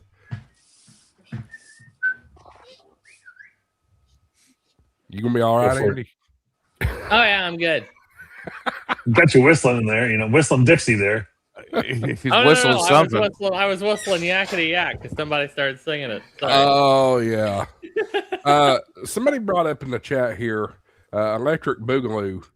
I hope I'm pronouncing that right. Who is going to Dalton? And that is something very important that we should hit real quick. This weekend is the Dalton Ham Fest. I am trying to find their dadgum website, and I'm not having any luck. So I'll pull it up on QRZ. They've got some information there. Big. No, we're not talking Huntsville big, but this is one of the bigger ones around. Dalton Ham Fest is this weekend, February 28th, North Georgia Fairgrounds, 500 Legion Drive in Dalton, Georgia, 8 to 2. It's $5 admission, 8 foot of boneyard space for $5 as well. Indoor tables are 10. VE testing will be across the street at 1 p.m. at the Yellowstone Steak and Buffet. Get you something to eat while you're at it. Woo-wee. And W4DRC.com will give you more information, although I was having a hard time locating it. Last year, Dalton was part of the HamShackTV HamFest tour, fueled by Ham Radio Prep and World Radio League. This is a great HamFest, guys. So if you are in the northern Georgia, western South Carolina, southwest North Carolina, southeast Tennessee, eastern Alabama, make the quick drive over to Dalton. I think you're going to enjoy it. It's a good HamFest. Jason, are you going to go down to that one? I am not. I am going to be working on an Aries trailer on Saturday. Anybody here on the panel? Well, none of you guys are closer, I don't think. No, not going to Dalton. It's a good one, though. It's a good I think one. I drove through Dalton on the way home. You did. That's right outside of Chattanooga. Yep, Okay. right outside of Chattanooga. So, came for any plans to do more with Gaston? Nothing is planned right now with Gaston. I don't know. I mean, there's nothing preventing us, but we just don't have any plans right now. And then what are some of your favorite bots for APRS? Yeah, I responded to that one. So I use WXBot and Find probably the most. Some other good ones, though, are Mail, which will allow you to store an APRS message for somebody to retrieve later, and SMS if you want to send a text message to somebody's phone. Did they? Go ahead. I was just. I think last year that went offline. Did that? I'm assuming that got brought back. Okay, so SMS GTE went offline. Okay. After it went offline, NA7Q picked that up, and he came out with SMS. He developed that to work with both Winlink and APRS. He's been running it ever since. There is, I think I read on the SMS GTE website, that was a Canadian ham, if I remember right. He is in the process of trying to get that back up and running. He ran into an issue with spam. Yes, I remember that. Through his servers, and so he had no choice but to shut it down. NA7Q figured out how to get around that. You do have to opt in to that service before you can get text messages to your phone. So I opted in my phone number, my wife, and all my kids, basically all the family. Explain. Go ahead, Josh. Just real quick, tell you what I want to do. We hit 75 viewers a few minutes ago, which is quite large for our show. Yes. It's the end of the month. I have 4 more channel gift memberships available, complimentary to me from YouTube. So I'm going to go ahead and give out those 5 since we've got a whole bunch of people watching. We'll see who gets them. And I'm not going to play the clip because they're free. Hillbilly. Hillbilly got one. There you go. Wow. Nice. And TRK got one. Chris got one. KJ5 FTT, William, KY4TRK, Ham DeLorean. Good people got them. For one, it's everybody I know, so that's awesome. You never know who's going to get them either, and they don't have to be in the stream. That's that true. algorithm with YouTube. You never know who's going to get them. That is true. Well, congratulations, guys. Hope you enjoy it. I don't have any future videos scheduled at the moment, but you can probably you'll see some more coming out here soon. Oh, good Lord. And that's coming from a Vol fan. I love my Vols, but he just pushes it too far. But now that I've got an Alabama fan in the room, that's I don't know. I'm surprised. I'm surprised Terry with a Tango hasn't gone after Jason yet. Very true. We might I totally forgot what my question was now. We might have to play some Dixieland Delight. I'd root for the Tide before I rooted for the Vols. What the hell is wrong with you? Ow! Shots fired. I would pull for OU before I'd pull for Bama. Well, hey Josh, I had to do that That was directed at a certain person in the chat. Oh yeah, yeah, I'm sure. KJ5 FTT says I had to bribe him with a cigar to get a membership. I don't do cigars. It's just not a me thing. Yeah, I tried one in Orlando before anybody rats me out. It's not a me thing. What? Did somebody film it? No. Did you cough and hack? No. Marvin, you didn't film it? I didn't like Marvin wasn't there at that point. I bet you. No. It's just I didn't really care for the taste. I just really didn't. But courtesy of Ham Radio 2.0, thank you, buddy. Appreciate the attempt. So at KM4ACK, did you see the crack deal that happened while you were on HR2 stream at Hamcation? You never know what's going to happen at Hamcation. Remind me who was behind that. Was that you and or Crash Course Dave? Wasn't me. Jason going, I wasn't involved. I had nothing to do with that. Dave froze right when I asked him a question. Try it again, Dave. You're back now. All right. Am I back? All right. That was Josh and wasn't it Aaron, I think? Yeah, that was right. Aaron and Josh. Yeah. Yeah. And it was a key. They dealt a key. Is that what they're calling it these days? It was a key, all right. It was a key. It wasn't a kilo. I can confirm it was a key. It was a modern Morse key. WB4HAT or WB4HAT says, but Josh drink Bush beer too. That wasn't by choice. That's what I had available to me. They did not have Dos Equis at the store, and I went to two different stores. So wait a minute, how do you go from Dos Equis to wind up with Bush beer? Yeah, how the hell do you do that? There's so much other better stuff out there. I don't drink enough to know. I mean, I go for what I find. Miller Lite. I like Miller Lite. Yingling is good. Bush Light. Both of those are fine. He was not going to drink all day beer again, especially Mike's all day. Oh, Mike was watching me like a hawk this time. Stay away from what, Mike? You weren't sharing this time? No, he was not sharing. So. Oh no, he was not sharing. Somebody brought that, and he was not sharing. But Dos Equis is probably my favorite right now. And here we go with the HamShackTV crap again. Always has a good live. Here we go. You called it. You called his attention, guys. He literally set up a TV outside to watch NASCAR. Of course, he popped. Dang right. You know the NASCAR slogan this year. They're kind of doing a rebranding thing.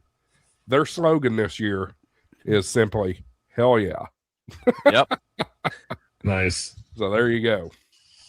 I got another question I saw in the chat here real quick I want to cover. Is Jason gone over all the bot commands in WhatsApp?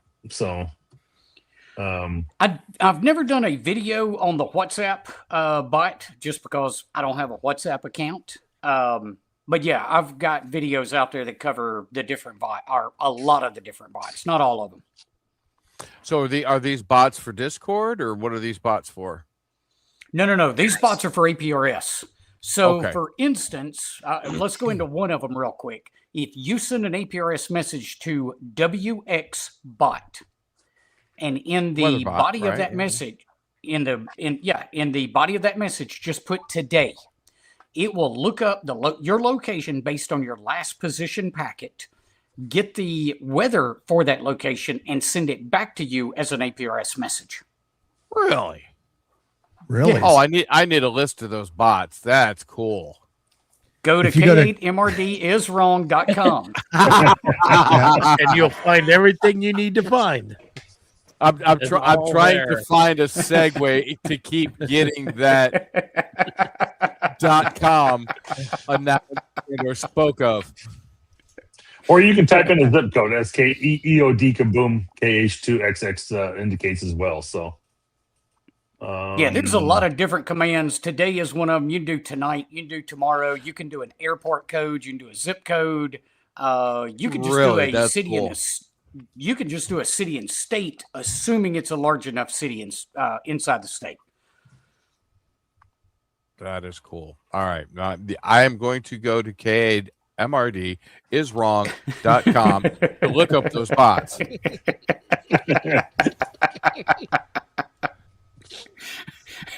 We need a counter. We need that a counter. website is K8MRDiswrong.com. Josh, you really need to partner with Jason here, so we can start saying go to K8MRDiswrong.com and use code HamShackTV. Coupon code HamShackTV. Yes. You know, Andy, how about a banner in the World Radio League application? Every time somebody's in there. Yeah. Want to learn more about APRS? Go to K8MRDiswrong.com. Oh, God. Yeah. Or if you log Mike, a special banner will pop up. Want to learn more about? That should be an award, Andy. Yeah. You work Mike, you get the K8MRDiswrong.com badge. You want to learn more about APRS? Yeah, it's like this is like the thing that launches some poor young new ham into learning about APRS is logging Mike. Oh. John, Shame on you, Mike. Shots fired. Shame on you. We're going to change that. Everybody go to worldradioleague.com. Sign up using coupon code nothing HamShackTV. to change at this point. Go sign up. But we just crossed 60,000 users. So as That's of awesome. meeting today, yeah, we just that sounds like nobody to me. Be That quiet. sounds like Jason. a lot of nobody. That's a lot of nobodies. Speaking of World Radio League, go ahead, Josh. Yeah, I was just about to say, yet again, we have proven K8MRD is wrong. Is wrong. Very true. Hey, you need to, You know, need to put like a I expect expect Mike to jump in here at any minute. He knows where the link is. Hey, Ed had a good question. What is the WRL? Ooh. I'm so glad you asked. Go for it, Andy. World Radio League is the one of the most fantastic logging platforms. I would venture to say the most fantastic logging platform of the last many decades of logging platforms. So worldradioleague.com to sign up for a free account. We do have some paid options to get you some more premium features. All of our basic logging stuff is free, and we just increased our import limits on our free accounts. You can now, instead of importing 3,000 contacts, you can import 20,000 contacts as a free user, and that was one of our primary limitations. So there are some integrations and things that use APIs and database stuff that we have on the premium accounts, but all of your basic logging stuff is totally free. WorldRadioLeague.com, set up an account. That's where all the cool kids are, and we've got like I said, over 60,000 users now, and tons and tons of great features, and there'll plenty more coming. You can see on the wall behind me, that is a screenshot of the desktop app that we'll be launching here very, very soon in the next few days. Currently, we've got the web app, worldradioleague.com, and the mobile app, which works for offline logging. You can take it on a POTA activation. Works great, completely offline, syncs with your online account when you get back to an internet connection. And the desktop app will behave similarly. That is coming here in just a few days. So use coupon code HamShackTV. There you go. Yeah, absolutely. But if you're on my channel, use KE6GAE. Even beyond that, though, you don't have to pay. There's a free tier, and you get a lot out of it. Like I said, we just expanded our free offering, so go over there and check that out. It's only getting more and more cool. We've got some fantastic stuff. We just launched the confirmation imports feature, where you can import your confirmations over from LOTW and QRZ and stack them along with your World Radio League confirmations, and get more confirmations in your log that way. But will it do? It works, guys. Hey, I tell you what though. Yeah. If Jason KM4ACK there becomes a World Radio League affiliate. I don't know if he is or not, but if he does, his coupon code should be KMRD is wrong. .com. .com. But I don't know if you guys have been watching any of our social media lately, but we have a really big thing coming out of Ham Radio Prep and World Radio League together. We've got a new course launching on Monday that's going to be awesome. So go check out that on Monday. That'll be launching. All the, watch our social media. We'll be posting stuff about it. You'll probably get an email about it if you're signed up to our email list, and some really cool stuff coming there. And and technician course for the 2026 technician pool, that's underway. And so keep studying with your current technician pool. But if you're going to take your test after July 1st, then there will be a question pool change, technician question pool change. So we will have that course ready to go by right around then. Trying to think of what else it's been a crazy week. I announced quite a bit of stuff on the Monday live stream. So go check that out. It's the very first time our community has seen Brad's face. So Brad K4AZE actually jumped on the Monday live stream, the World Radio League show on Monday afternoon. So if you want to meet Brad, go check that replay out. And it was really fun. So Brad does amazing work. But yeah, tons of very cool stuff coming. I mean, just to throw out some teasers, we have some major upgrades coming to our maps. We've got a QSL card generator coming. Currently, it'll be digital, and we may even come up with a service where you can, mail physical ones based off of that. We've got, we have an incredible Ham operator console dashboard. We're still trying to decide what to call it, but it's currently in development and it's looking really cool. So that'll be really fun. And plenty more. Come check us out on our Monday live streams at 2 p.m. Central, the real time zone, if you want to find out more. I could not agree with EOD Kaboom more. Every time I see Andy's shack, I can smell the pine. Man, every time I walk into my shack, I smell the pine. That would be a dream, though. I love. All Andy has to do is, if there's any smell in there, get a little piece of sandpaper. Yeah, exactly. Yeah, I love the smell of pine. It turned out really great, though. I love it. If anybody's been in the military, they know the smell of pine oil. Oh yeah. Yep. God. Yep. And if it smells clean, it is clean. That is a very good point. Yep. There you go. Everybody pay attention to what's scrolling at the bottom. Just remember, you don't use the wrong toothbrush from when you cleaned.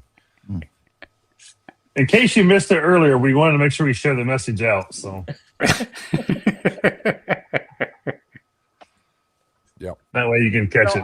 I'm just gonna wrap my updates, my World Radio League updates for y'all by once again saying, yes, indeed, K8MRD is wrong. We do have over 60,000 users, and so thank you, Mike, for giving me the opportunity to share that metric. I appreciate it.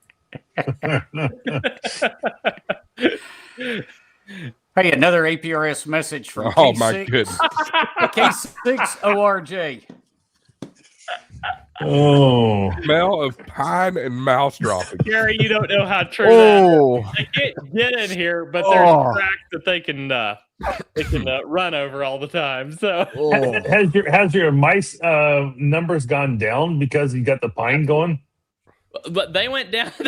The pine was here when they showed up. They have absolutely gone down. They by 2. Did you buy a cat? Well, we've got a cat. This is not called the Blue Barn Studio for nothing. This is literally built into a barn. I've got office here, just on the other side of this wall here. I've got a shop, and then on the other side of that is the rest of the existing barn. And there's a cat that hangs around out there. And then there was I had 2 cousins in here that kind of attacked those 2 mice when they showed up. They showed their faces and were immediately attacked, and so they are no more. They have been extinguished. Barn cats rock. Yes, yeah, they do. indeed. Nice.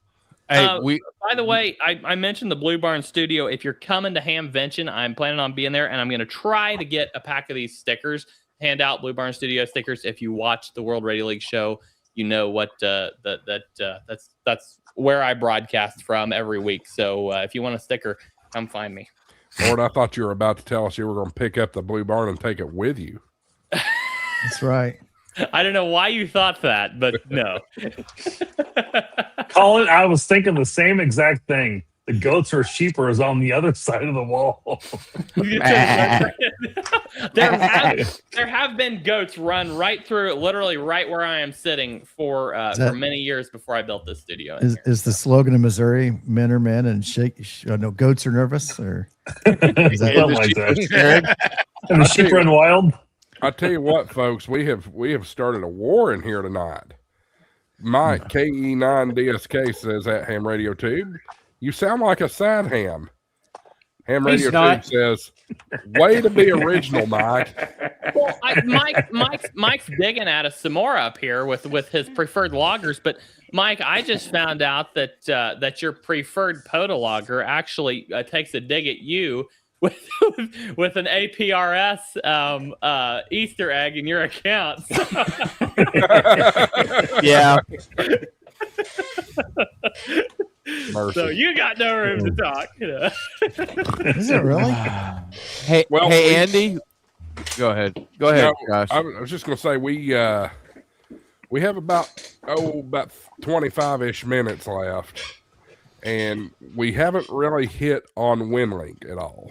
Nope. And I understand that you're kind of the big, you know a lot about Winlink, so to speak. So you want to touch on that a little bit, what it is and how people can before use you it? dive into that, I've got a drop. So Michael, did you have a question for me real quick? Andy, do you want to buy a 991 Alpha?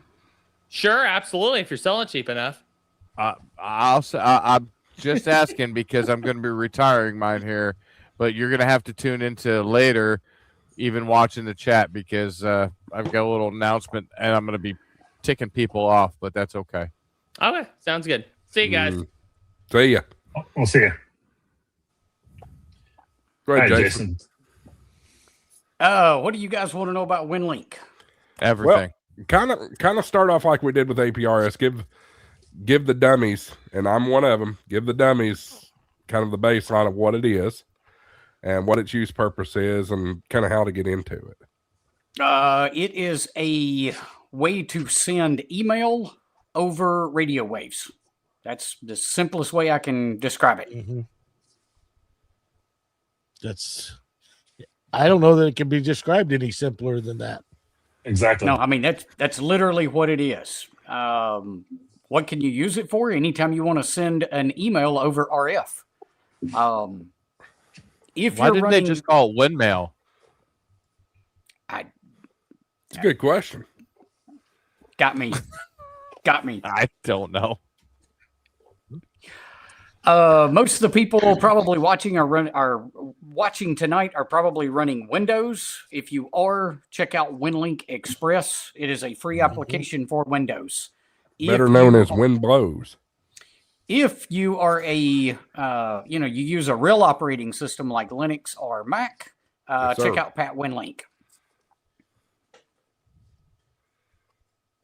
I'm learning You know, a like lot in about in Jason the here. MCOM world, we use Winlink a lot to send forms and stuff like that.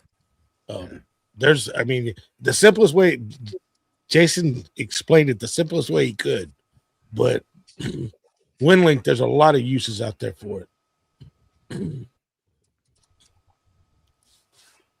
I'll be right back. I gotta get something to drink. So we got several questions all of a sudden just coming out of the blue here. So I guess I kind of have a quick question for KD9 YSW, Chris Radio Life. Pat Winlink, I don't know if he's doing it on the Mac or Linux. I'm kind of curious what his thoughts there were. And then, of course, Terry asked, Winlink on a Mac. How you can get Pat menu to work on a Winlink. Some people have been successful with using something like a crossover, or there's another integration program with Windows you can do, or you can run like maybe Parallels and run, on your Mac and run the Windows on the side. That's another way you might be able to do that for a Mac. If you want to know how to do it on a Mac, go check out MRD's video on it. He's got Winlink Express running on a Mac.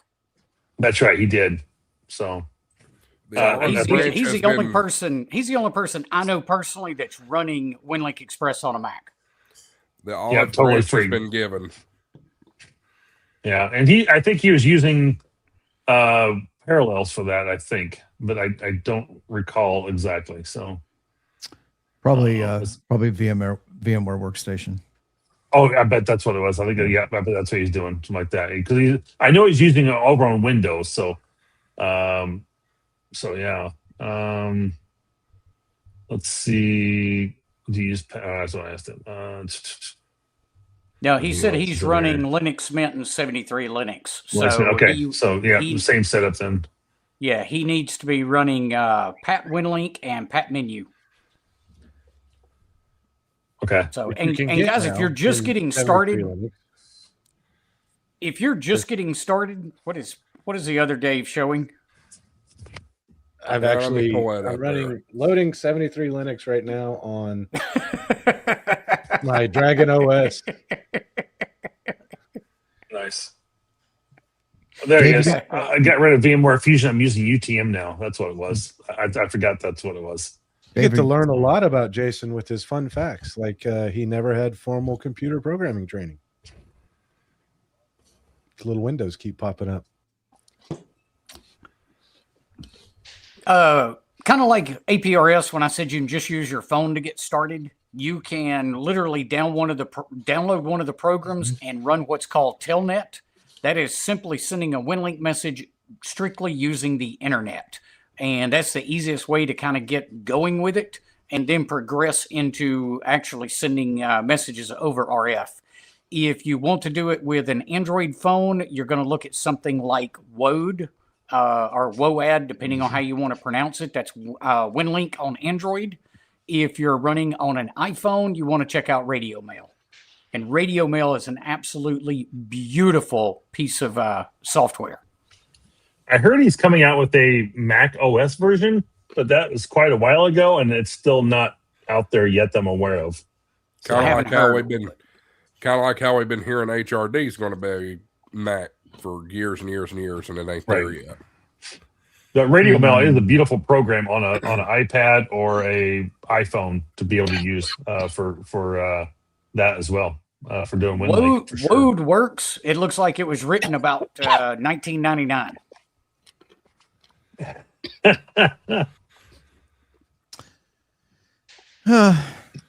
I cringe every time we pull those last century programs out and use them.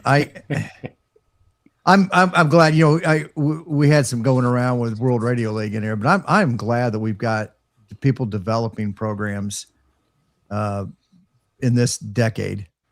It is nice. So make sure you support all those guys. Any of these programs, if you download them, if they've got a way to support them, if it's not a purchased or paid download, donation or whatever, make sure you guys do that. For sure. Yeah. Terry says, I don't do parallel or UTM because it's still using Windows, which I'm trying to avoid. Absolutely. I'm with you 100%. And Terry, I'm going to continue to work on, I'm trying to get Pat Menu to work on the Mac OS. There's actually Groups.io forum out there as well. I'm going to try and reach out and do some touching with, because I started thinking about that early this evening.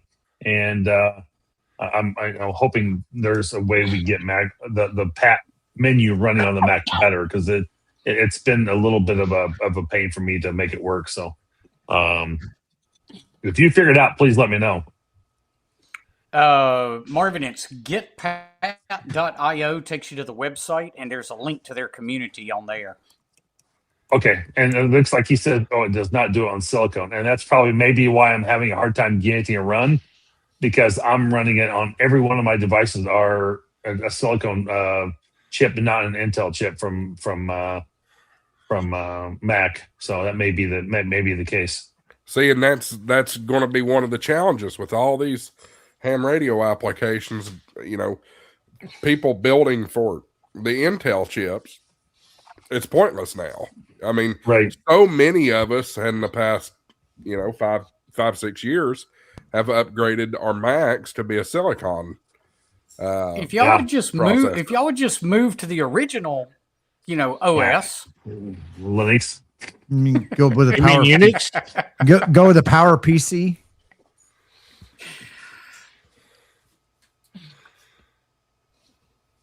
Yeah, I mean, it does become a challenge, and maybe that's why I haven't been able to make it work, because I've tried for several hours and hours before, and it was always on a silicone chip. So, but it's one of those things that it would be nice to be able to pull that together and see. I mean, I'm sure Pat Menu can probably make that change so it would work with a silicone chip potentially, but I don't know. Or Pat Winlink, yes.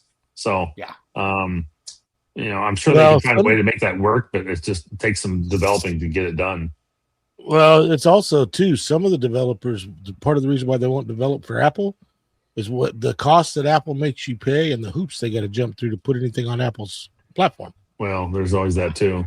So. That's why when I was building apps, I wouldn't build for Apple, because I wasn't building apps to sell. I was building apps to give away. And whether it's free or being sold on Apple, you got to pay them all kinds of money to get it on their platform. I think that's better than it used to be. Josh, do you know? Well, what I was just thinking is there's back doors to download apps for either both phones or the computers. So I'm wondering if you can do it through the back door and bypass the App Store and all that. Maybe that saves you that money. The thing is, the vast majority of users are not going to want to do that. Right. Yeah, they won't unlock their phones to do it that way. Yeah. Because you got to jailbreak them to get through back doors. Yeah, for the iOS devices. Yeah, but for Mac OS, you can install like any other. Yeah, you can still download a program, install them on your computer. It's an ARM processor issue. It's not the App Store on that, and he's exactly right. So. EOD Kaboom says, does FT0 run on a Mac? We'll talk. I like that you brought that up. I'm going to talk about what's coming up live streams. Folks, we are booked for the next 2 months with our live streams. Our schedule's full. So I've got some exciting guests coming on. We'll get into that here in a little bit. Folks, answer is real quick or a question. I think FT2, it does have a Mac download component now you can run. I saw that was out there just the other day, but I've not had a chance to download it and play with it yet. So, yeah. Well, so far, I'll be honest, I'm not impressed. Okay. Well, I'm going to be interested to hear more. And I think it's going to be hard on finals. I can see that. Yep. Yeah. Yeah, I when I started, JT65 was the big thing, and that was 52 seconds of transmission, and or 48 seconds, one of the two. I mean, it was a while. But FT8 was a nice. FT4 is good, but yeah, any faster than that, I agree with you, Dave. You're not gonna have recovery time on your finals. Nope, I think it's going to be hard on finals, and I kind of agree with WD4DAE and Dan. I don't think it's going to take off because we haven't seen FT4 take off yet. Yeah. So the one thing I would say, and I'm a proponent of turn your damn power down. It's a weak signal mode. So maybe this will be something that will get people to. That they probably won't, but it would get people to turn their power down, because they really don't need to run 100 watts or 1500 watts to do FT8. And the highest I run mine is 20. And I still think it's going to be hard on finals. Yeah. So EOD Kaboom says, no, FT0. I guess I've not heard of FT0. I mean, I've heard of the FT2. It's joking. It's quantum FT is what it is. It's instantaneous. Okay. Yeah. If you Google it, there's a fun website for it. Gotcha. Whoever asked the question about FT2, come back in a couple of weeks to the live stream. Yes. Yeah, so I tell you what, let's do, fellas. We're coming up on about 10 minutes left in the show, so let's go ahead and do some wrap ups, because we got a long way to get around the round table tonight. So we do. let's start with you, Marvin. What do you got coming up this week? Anything exciting? That kind of stuff. There is several QSO parties this weekend, and I'll be playing with World Radio League and using them as my logger. And I'll be out there on the air doing some QSO party contests this weekend. So I'm looking forward to that, and should be a lot of fun. So that's all I've really got. Maybe I'll try and set up if I can live stream it. We'll see. I'll have to go do some camera reconfiguration, but maybe I'll live stream part of it. I don't know. We'll have to see. We'll have to see. I'll be excited to see that. Let's go to Massachusetts. Michael, what's up with you? Well, I did something today. Do tell. Oh boy. Hey, boy. Hey. Wow. I'm sorry. You know what that deserves? That deserves a little bit of a...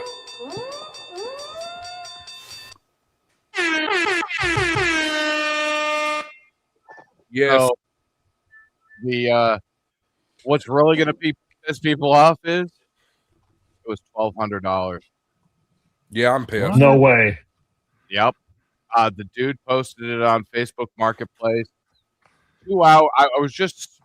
I was like, dude, there's no way. And he's like, yeah. He goes, I bought it. I really don't like it. I didn't even pull the label off the screen. Have you opened the box? Oh yeah, I've had it. You made sure there's a radio that works. Make sure it's not a 7300. That's a heavy box, man. It's a 7300 M1. He even gave me an HDMI cable that he bought with it. He didn't even unwrap the power cable. Look, didn't even unwrap it. How does he know he didn't like it if he'd never powered it up? Well, he might have. Well, he's got other radios, just like everybody. I mean, it's got all the mic is in the bag. Everything's still in plastic. Wow. And hold on. Let's dig into it. Wow. This is his first time looking at it, so there might not be a radio in time. This is the second time. Brand new bag.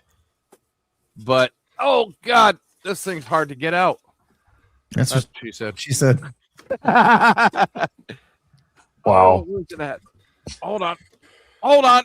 I know I'm taking too much time. So you say you're giving away tonight the 991A for this and replace it? Oh no, negative. No, I heard him say he's giving away a 7300 Mark II. Hold on. So okay, everybody, go ahead and put in the chat hashtag K8MRD is wrong.com, and we will send you Michael's radio. Oh, wait a minute. Hey, he left he left you an SD card. So we know he at least fired it up then. Yeah, he had to fire it up, but it's plastic still on it. Wow, that's crazy. Buddy, you're that's going a good to deal blast with that radio. I've got a 7300. The 73 I already told Julian Vaughn, and they're like, shut up. So I was like, I gotta be like the cool kids, I gotta be the cool kid. My hair looks like Jesus. Something was looking different. Well, let me give you a word of advice. Something to start with on this. Are you Mac or are you PC? I'm PC. Damn it! Sorry to hear that. Yeah, I was going to suggest SDR control, but I need. Well, you can use ICOM's app. Yeah, that works perfectly fine. If you're a you can download Thetis and it'll run on Windows, and I'll bet you he can set it up. Oh, by the way, he never even registered it through ICOM yet, so it still has an open warranty. So I have to do that. You could even get the rebate if he has a rebate on it still. I don't think there's a rebate on a Mark II. There was for me. Well, because you're special. Maybe. I don't know. Oh, Billy Ham. I don't know. Come on, Dave. It's your turn. Well, we're going to get out Saturday. Finally warming up here in Missouri. We're supposed to be probably up around 78 degrees Saturday. So I'm going to go out and do a POTA. If I've got good signal, I might stream it. Taking a new antenna out to play with. And then I got a couple other things that I'm going to shoot videos while I'm out there at that POTA park. Other than that, busy with work. But glad it's finally warming up. And then we're supposed to drop back down into the 40s and start getting cold again next week. So we get teased to finally get a weekend where it's warm so I can get out. That's how we got going right now. Fun stuff. Now I don't know which way to go. We'll go to Tim and then we'll go to DR Dave. What's up with you, Tim? Sunday live stream 9 a.m. from the park. The normal Sunday morning live stream, and then I believe Rob Digital Rancher is going to be on the kids table next Wednesday night to talk satellites. That seemed to be a very popular topic this go around at the Ham Fest, and things that people wanted to get involved in 2026. So Nice, fun stuff. About you, Dealer Dave? How's the camper going? Are you still getting situated, or? Yeah, the only thing I have left is the 3D printer. You haven't put that in yet. I have to work every day during the day, so sports. Yeah, but no, it's already been repaired. Technician was out Tuesday, reran the wiring that got messed up on the trip to Florida, and actually got with Alliance, and they found a design flaw on how they had the wiring routed, and came up with a solution on how to reroute it. Got it rerouted so it'll never actually touch the tires again. Nice. So everything's back 100%. Yeah, it's March already. I mean, March is Monday or Sunday, whatever. So March is going to be empty out, clean out the house, and finalize everything there, so that at the end of March I can go up to Circle 6. Only thing I'm doing really right now is playing with my new toys and actually trying to load Jason's 73 Linux on top of Dragon OS. So it seems to be working. It's doing the thing. So we'll see what happens. Hey, Dave. Yep. Which one? The other Dave. Yes, sir. You do know that we dropped support for the Raspberry Pi on 7.3 Linux. Right. It's not that it's not that it won't work, but things may not work, or some things may not work. So just I heads figured up. I'd try and use it to load a bunch of stuff that I wanted to put on there anyways. And if it does, it does. And if it doesn't, it doesn't. Yeah, I haven't disabled anything, but it's not being updated to fix anything that breaks. Okay. I know your little splash screens seem to be like totally updated. The little fun facts. Like, yeah, every so many lines, a little screen would pop up with fun facts about KM4ACK. Yes. So, Jason, what's coming up with you?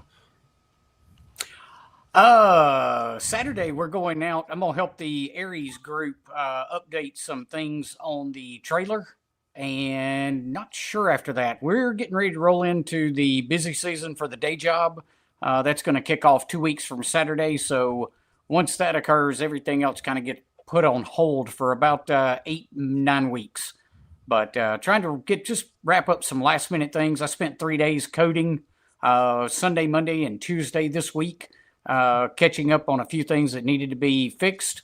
I still got probably at least one more day of coding on Pat Menu to get some things tidied up over there before I get into the busy season.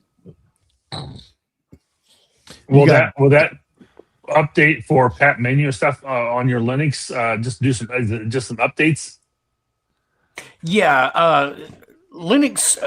So the SMS service that I told you about earlier with Winlink, that is one of the things you can do in Pat Menu. But that email address that you send it to has changed. So that's just one little thing I got to clean up in there, go in and update that email address. There's some old code that needs to be cleaned up and thrown out that's no longer used. But yeah, if you run 73 Linux, there is an update out for 73 Linux itself. And then if you're running it after the update comes out for Pat Menu, it will let you know inside of 73 Linux that there's an update available for Pat Menu. Okay, very cool. Very good. Cool. All right, I got a lot of ground to cover, so let me get fired up here. Hey guys, I need to bow out. Yeah. Thank you for having me tonight. Excellent. And Come hopefully I anytime. was able to answer. Yeah. Hopefully I was able to answer the questions. You did. Great job. Appreciate You you, answered Jason, a lot, coming on. Jason. Appreciate it. We'll definitely You're get you welcome. back here to do more. We'll talk a little bit more in depth about Winlink. I know we ran out of time on that, but yeah, appreciate you coming. You're welcome anytime. All right. See you guys. Thanks, buddy. Thank you, Jason. 73. All right, buddy. let's dive into everything coming up. First, let's talk about live streams coming up. Folks, we've got an action-packed, crazy live stream schedule coming up. We were supposed to do Meshtastic versus Mesh Core this week. I pushed it a week because of Jason coming on. So we're going to go back and do Meshtastic versus Mesh Core next week. A respectful conversation. You know, we're going to talk about both use cases and what they can be used for and that kind of thing. I know Dealer Dave and I had some pretty good, intense, but good conversations in Florida about it. So that's coming up. I have Hillbilly Dave. He alluded this earlier. He is guinea pigging FT2. There's a lot of buzz in the ham community about FT2. So he'll be on here. He'll be here every week, but March the 12th, we're going to do a deep dive on FT2. This one I'm particularly excited about. March 19th. Couple of things going on March 19th. One, it will most likely be the debut of the new HamShackTV studio. Most likely. Don't count my chickens before they hatch, but looks like we'll be moving the weekend before. So enjoy this thrown together setup while you can, but good things are coming. But to help celebrate that, She's on HamShackTV, better known as She's on Frequency. Elle is coming on with us on March 19th, 8 o'clock, right here. So we look forward to having Elle on. She's got some great content and really rapidly growing channel. March 26th, we'll have Nancy on from Raleigh. She can give us a preview of the Raleigh Ham Fest. And then Dave, help me out. I don't know contact information here or name or anything, but on April the 2nd, we're going to have a preview of the More Expo, which is coming up directly after. What's the guy's name there, Dave? It's Chris. Chris. Is he a hammer? Chris is, and I'm pretty sure Chris does have his ticket.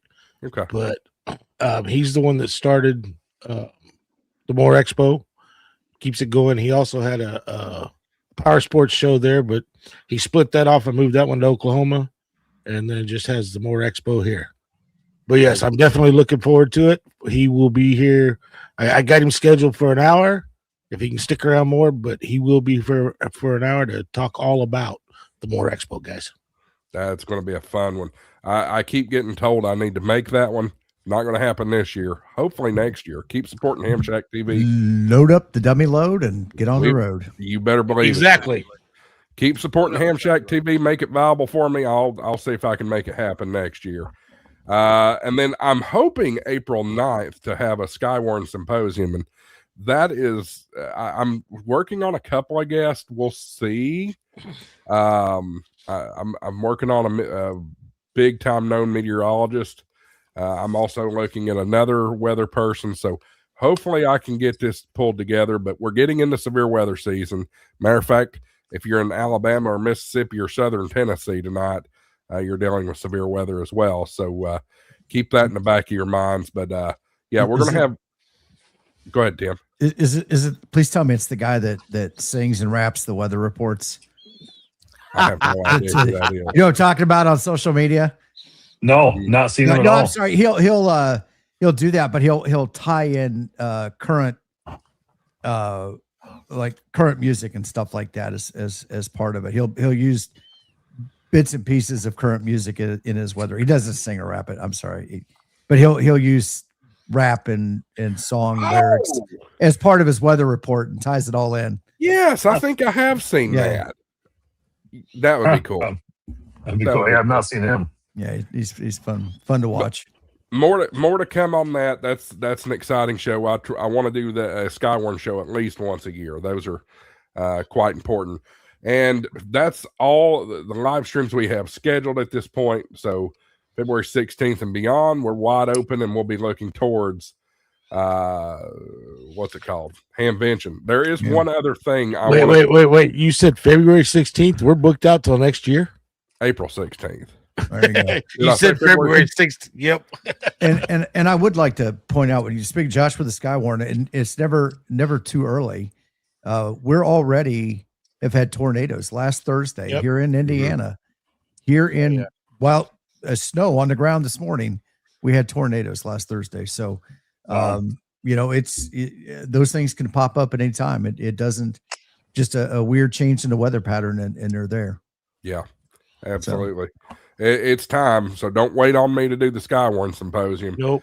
Go ahead and have your plans and be paying attention to the forecast. Season's here. One other thing I want to touch on before we cut this loose, and we need to go. We're in overtime already. I received an email from Gigaparts a couple of days ago, and I'm running out of time to tell you about this, so I want to tell you about it now. Says they are running a limited special that gives new members of Rewards Plus a coupon for 10% off their next purchase between now and February 28th. So you have 2 days. If you're going to make a purchase from Gigaparts, you need to take advantage of this now. This is also compatible with my 50% off new membership coupon code. So if you want to sign up for Gigaparts Rewards Plus, remember, that's really cool stuff, guys. You get 4 times rewards points. You get a perpetual warranty on your stuff. I think it's Malwarebytes. You get a free subscription to that. Really great stuff. Gigaparts.com. Click on the banner at the top about Rewards Plus. Use coupon code HamShackTV50, and you're going to get half off your first month membership of Gigaparts Rewards Plus. Plus, they're going to give you that 10% coupon code for your next purchase at Gigaparts. What does this say? AA4WK jerks. Did it after I signed up? Oh, got to pay attention. Got to pay attention. Is what it is. I got it as soon as I got it. I've actually had this information for a couple of days, so I'm sorry I didn't get it out quicker, but folks, you got to understand. 1, I'm sick. 2, we've got all this moving crap going on, and I'm signing papers like crazy right now. So, plus a bunch of other stuff. So we won't get into any of that. All right, final thoughts, anybody? Absolutely, nothing on this end. So have a great week, and hopefully all is well. And a lot of moving parts on my end as well. We're kind of in the middle of our move and trying to find a new house and going from Massachusetts to Wisconsin. So it's quite interesting as well. So it's I understand your feelings right now, Josh. So. Yep. Hopefully the sickness just avoids you too. Right. All right. Got to run, everybody. Appreciate you tuning in tonight. We'll see you next week for MeshTactic versus MeshCore. 7-3, everybody.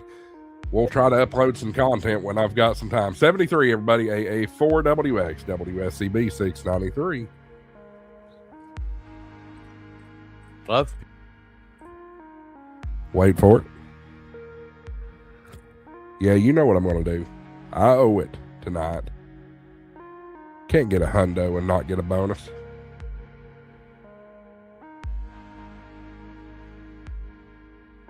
Bam. Money isn't everything. It's the only thing. And everyone has a price for the $1 Million Man. All right, let's...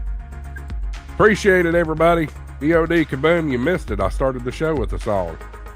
Oh, well. 7 trees, everybody. I finally said it. 7 trees. We'll see you next week. Use all the coupon codes. Go check out HamShackTV or Lido Radio Mount. You'll see the coupon, the link in the description. 10% off. Appreciate it, everybody. See you later.